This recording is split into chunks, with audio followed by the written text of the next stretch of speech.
So some people are gonna fall out in the middle of the street, and the ambulance may not come. I'm serious now. Or be real slow. It's gonna be real slow. Real slow. Right, or they're gonna have to get them and not you. You be over there, but they're gonna get these other folks. That's first. it. I mean, you had a question, man. Go right ahead. Be one, man. You already had one. Go ahead. One more.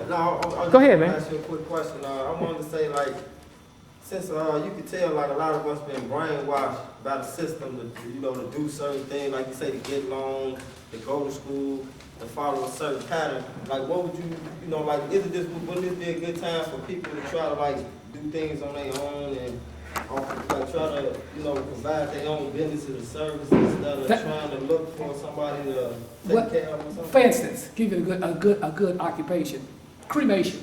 Because people are gonna always what?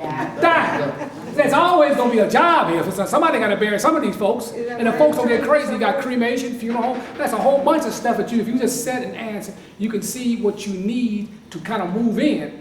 To kind of survive during this crunch, this depression. It's going to be real mean, and it's going to be those services that will go on and maybe prosper. And there's other stuff like, for instance, a school system. Oh, you're going to have 50 people in the class. Now, real quick, I know we run out of time. It's after 2 p.m. Now, if we all have jobs, I mean, people in this room, we're smart. We hold on to our jobs, but our families are struggling. Should we take them in? Should we help them? Or should we just say, I'm sorry, it's over? What I'm saying to you is I'm serious because the people have to move in with other folks. They are doing that now. I know, I'm saying people have to rely on each other to survive.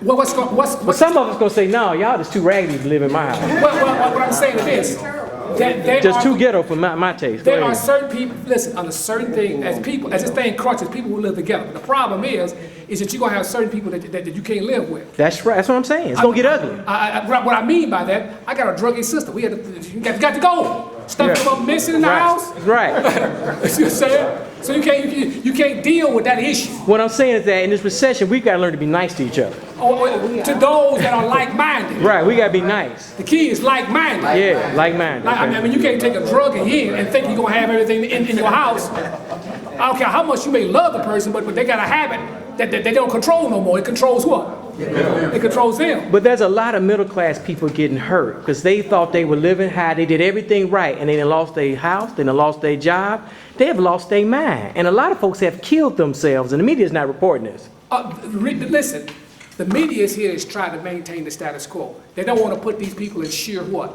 Panic mode. Because if they saw this, people would quit spending and say, you know what, I'm locking and loading. And I'm prepared for the worst. Yeah. But see, and they want everybody to, don't worry, be happy. That type of syndrome, and that's what is perpetuating not only here in the United States, but also in Western Europe. This thing is in for a total lockdown. I mean, you won't believe the type of devastation that's taking place because people are not psychologically prepared and they don't know which way to go. Last question. I know people who have been on unemployment for over the year, and they brag about, I'm doing pretty good because I got my unemployment. That's going to end at some point. Well, it either will end. I doubt whether it end because when you got 20 million people, that's a powerful voting bloc. That won't be the end. This is the key word. What will it buy? Okay. What will it buy? See, remember they print money, or if they devalue the money. They say if they devalue money 3 for 1. Right. You got $3,000 pension. Now you get $1,000 pension. You go out with your $3,000 pension. You say, well, this $10, it may buy a loaf of bread. You look at, your mind is shattered. But what I'm saying, we close about this. A lot of people are still delusional that the recession's over, things gonna be all right. It's always gotten better. But this is a little bit different. Well, listen, you can't do anything with somebody that's delusional. The best thing to do is let them go ahead. But until what straightens somebody delusional up is when they get smacked in the face or trauma hits them. Once you get laid off. And you find out you've been off 1 year, 2 years, 3 years. You done sent out 300 resumes, 100 what? Interviews, and you still can't get nowhere. It works in the mind. It really works in the mind, and really the person doesn't realize. Listen, this is a change in the whole world system, and your mind has to change with it to understand that things are not going to go back the way it was before, and you have to come up with a new way of living. Right. In other words, if you're a marketing executive, you may have to go out and do a little carpenter work. You may have to get something as an undertaker. I mean, that's all gone. Yeah, the good times are over. The good times are over.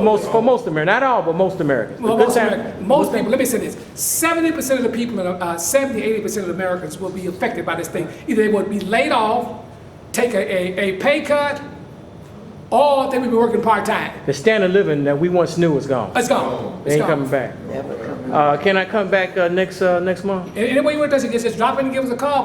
We're about one thing of truth. And the truth is very offensive. So if you to most want people. truth, you don't come here. No, you don't come here. Okay. It's too dangerous for them. If you want no truth. All right, Dr. Warren. They love you. They don't love me, but they love Dr. Warren. Well, like I There he said, is. thank you very much. Dr. Warren's the best. Dr. Warren's the best. Dr. Warren's the best. Yeah, Dr. Warren, we done, but it's spooky, man. Because I think a lot of folks. Some folks are formed to the whole level. They wasn't mad then, right there. Plus, when you try to evolve and move forward, and you get on the limb, on the branch, on the limb, you like.